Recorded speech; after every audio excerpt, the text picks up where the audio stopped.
Hey everybody, it's John at Restoration X Cycle, and today I'm going to be tearing apart a 1981 YZ465 motor. You probably have seen the still photos of the 465 that I did a couple days ago. All the body stuff is on the bike, and so basically we just have this motor left. So the goal that I'm going to accomplish today is that with every bike that I do, I'm going to install new main bearings and seals. So obviously I'm going to have to completely strip the motor out and split the cases. I'm just going to let the camera roll. I think I have everything laid out, so it'll go pretty quick. This won't be too painful for everybody to watch, but we're going to go ahead and get to work, and I'll try to explain a little bit as I go. This is kind of the way I've done it for 28 years now. So just hang with me and watch me tear it apart. Thanks, guys.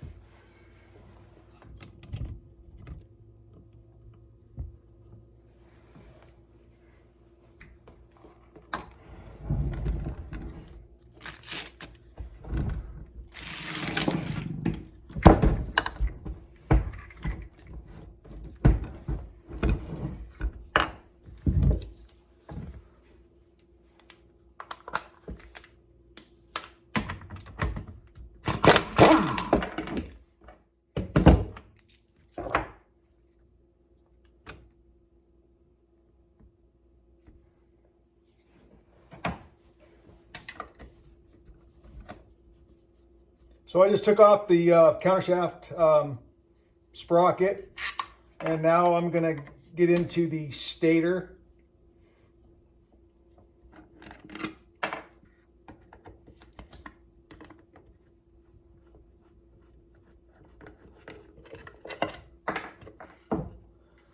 Very clean looking flywheel, so that's a good sign. So there's a special flywheel puller here.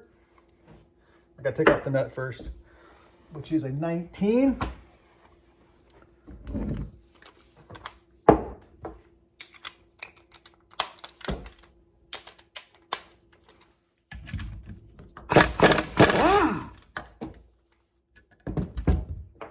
there's a washer. There it goes. Washer and lock washer on that flywheel. So we're going to use the flywheel puller. It is a reverse thread, so you got to put it in reverse.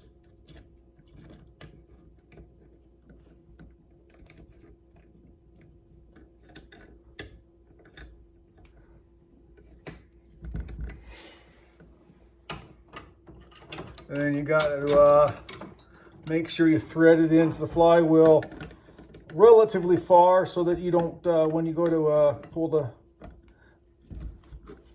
the flywheel off, that you don't pull the threads of your puller right off. It has happened, trust me.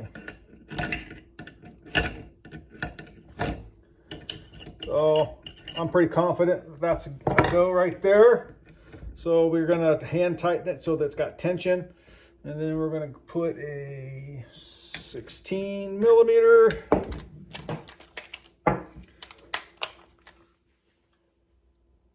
So we're gonna, as we're tightening, so we're gonna tighten that. You guys see?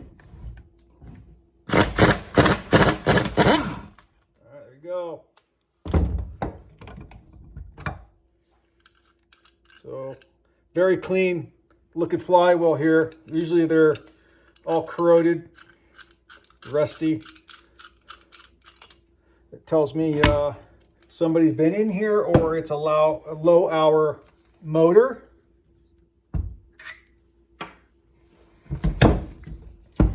So we want to remove our stator plate, and sometimes you have to use an impact driver because they're really tight, but in this case we're just gonna back them out.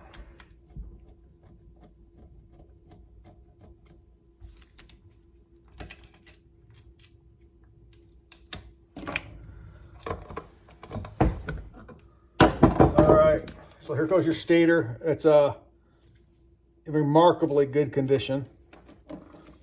So I put that aside. So there we go. There is your main seal. I can look like they've been in there a while, so it's a good thing that we're taking those out. So right now we've got this whole side taken apart, with exception of the arm. We'll loosen the clutch tension before we do that. We'll take off the clutch, the pressure plate, and we will. That is a 10 millimeter, which is out here somewhere. Here it is. There we go.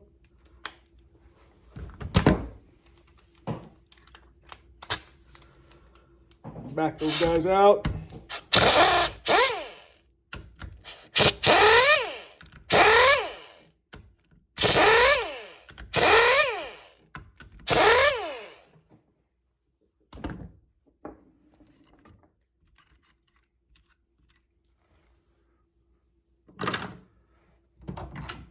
Take off your pressure plate. Now, I can tell you when I started looking at this motor, you see that the distance between your pressure plate and the clutch plate, that tells me that whoever was in here did not line up your arrows inside your inside the, not the basket, but the clutch boss. So there's arrows inside here, and there's arrows here. Those have to be lined up. If they were lined up, there would have been no gap here. So I can tell you that somebody didn't put it together right. I'm sure the clutch didn't. I know the clutch didn't work at all in this particular case. Yeah, these are brand new fibers and steel plates. Very nice condition. So now we're gonna continue taking off the clutch basket.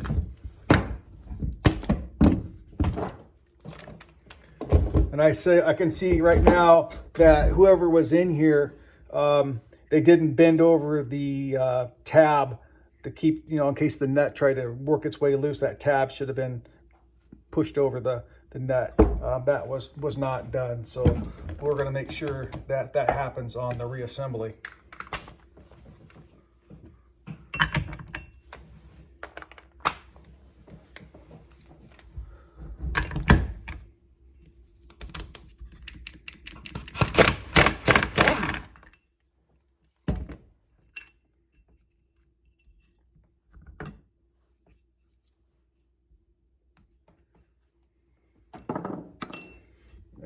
Basket will lift right out.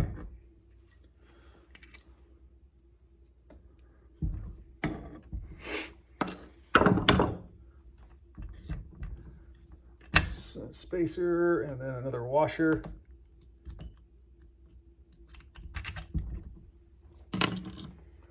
And your shift shaft.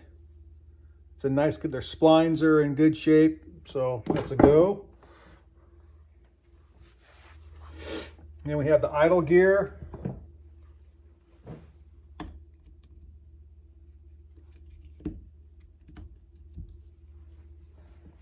It's held on by a circlip. There's a washer and then a washer behind that. All right, so then we have our, I don't know if you guys can see, we got the shift arm. Here, 10 millimeter, this is your shift drum. So basically the arm rests on the shift drum, and that's what shifts your bike. So,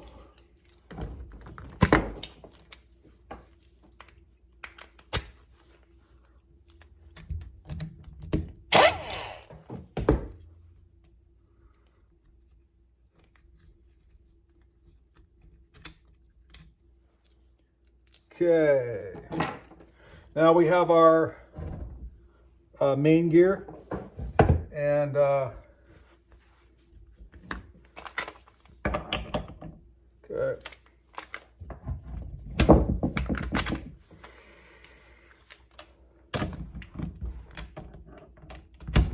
I like to try to hold on to the rod as I loosen this so it doesn't flap around. There we go.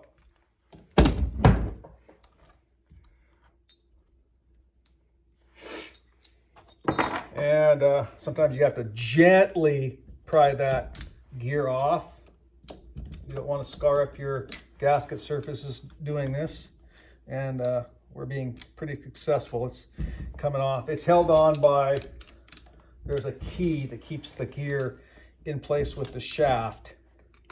And I'll show you that in a moment. Just kind of work your way around it gently. Again, we don't want to harm any surfaces.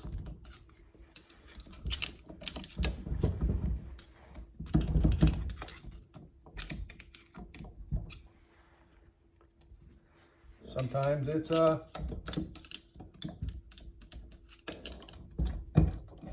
we go.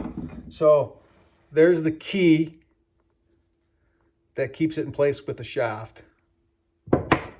So there we go. And then we have a, I don't know if you guys can see, it's a seal keeper. Sometimes these are pretty tight. Got lucky on that one.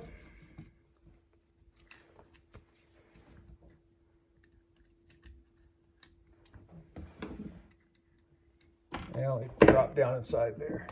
We're going to take off this washer here. See if I can get it off. Sometimes you just have to talk nice to it. All right, so there's one of your second washer. Then we have this piece down here that fell there. Put that in there. Okay, so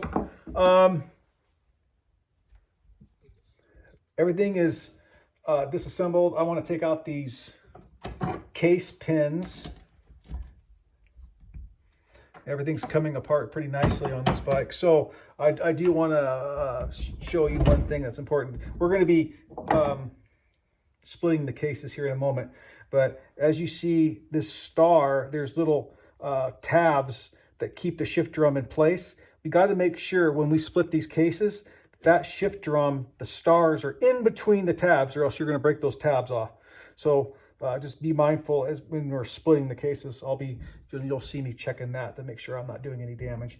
And then inside here is our push rod and then ball bearing. It'll come rolling out. Maybe not. I see it. I see it in there. Let's take off the clutch arm and see if it comes out.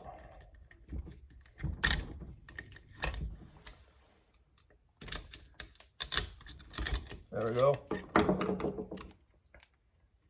So far, so good. And yeah, the ball bearing is still in there. So we'll be mindful of that as we split the cases. So here we go. So we've got everything pulled out except this, and this might not come out. Sometimes they're frozen to the shaft. Not too often, but this one did come out. So now we have to loosen our case bolts. They are Allen wrench. They are 5mm, and I know that these are going to be super tight, so I'm going to use an impact driver to loosen them up. I could stick a Allen wrench socket in here and put my air tool to it, and the good chances are that it'll just strip it out. So I want to get them semi-loose before applying the air wrench to it.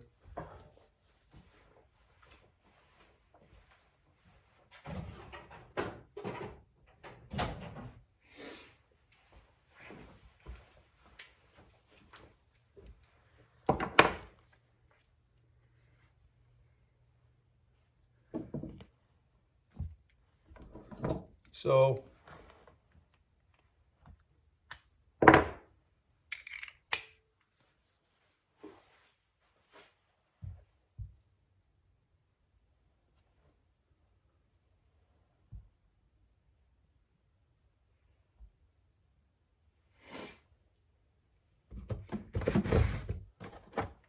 All right.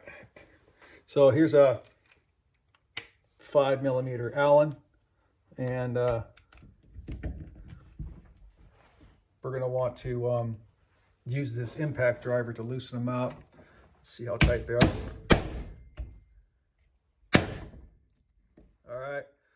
So we're going to have to do that with each one.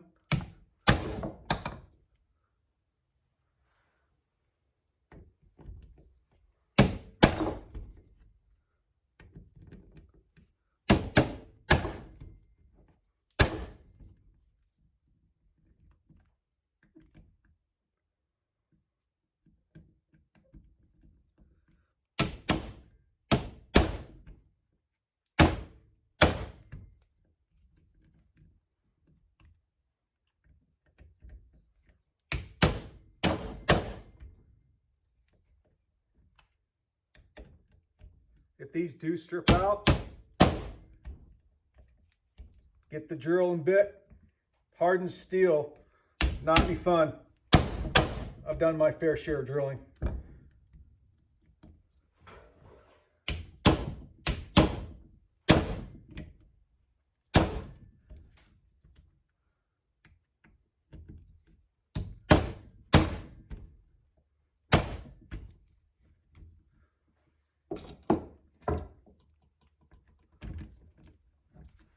Last one.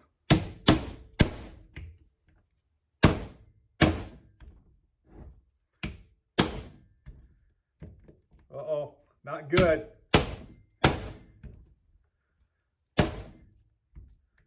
All right. Oh, that was close. All right.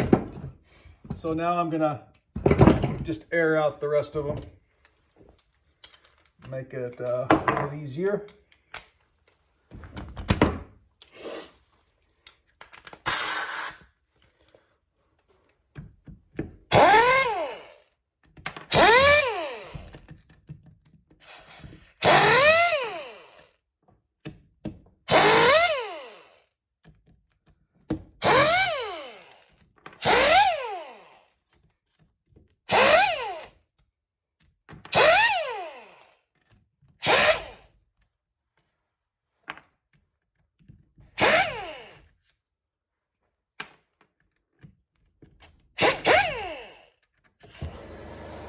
There goes the compressor. Sorry, folks. It's a loud one. Okay, I want to see if I can get the rest to fall out. And there's the push rod and the ball bearing that finally fell out. So now that I got all the bolts out, I just want to double check that I've got them all out.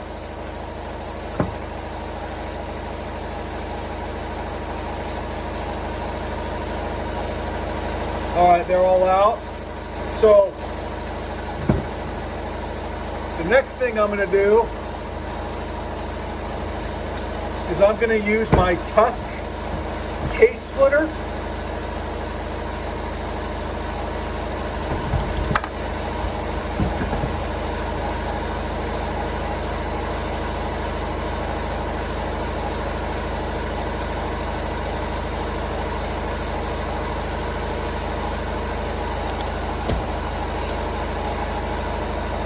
But I first will just see how tough these cases are put together. Sometimes you can hit them with a mallet and they'll separate. And again, this is the time that we want to check to make sure our shift drum is in between the tabs.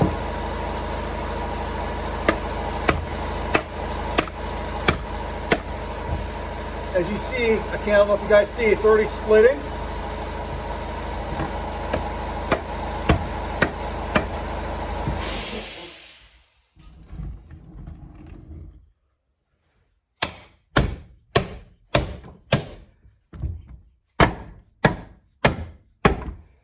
And I am using a rubber mallet, so we're not marring up the threads as I hit on the shafts.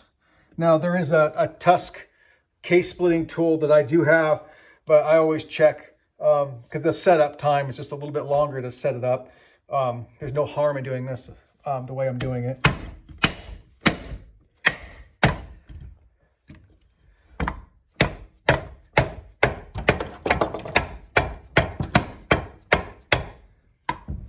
Again, you want to keep checking that shift drum to make sure it's in between the tabs.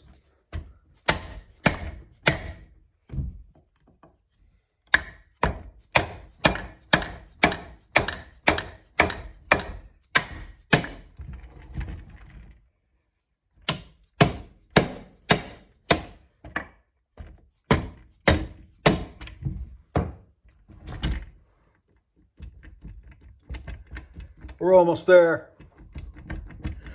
It just held up on the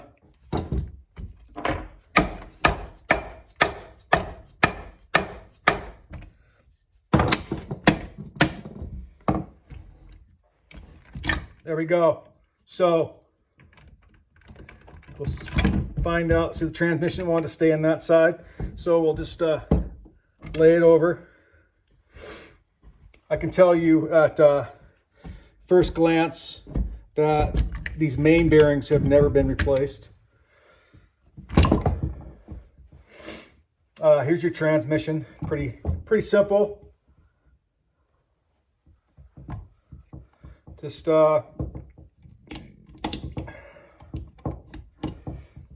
remove your there, take out your shift drum, and then we want to see if we can get this to drop just a little bit. There we go. And the reason I want that to happen is I want to be able to pull these pins out of the shift forks.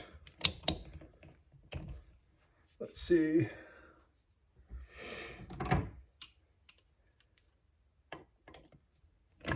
Okay, there's 1 and 2.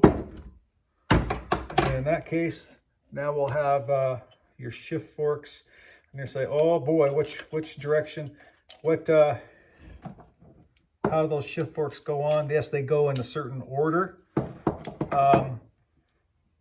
Those shift forks will only, the gears, the clusters will only accept a certain shift fork. So there's really no wrong way to do that.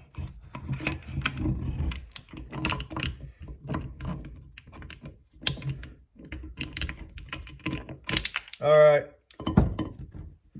so now we've got the trans out. So this is a good time I like to inspect the transmission.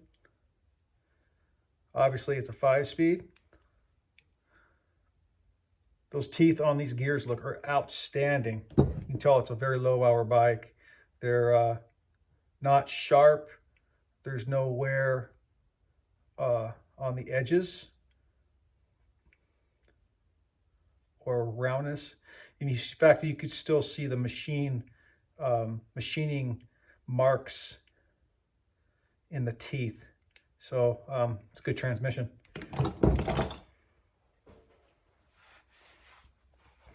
So now we need to get this rod out. So I'm going to take that over to my press, and I'm going to press out the rod here. Let's make it easy. So I will be back in a second.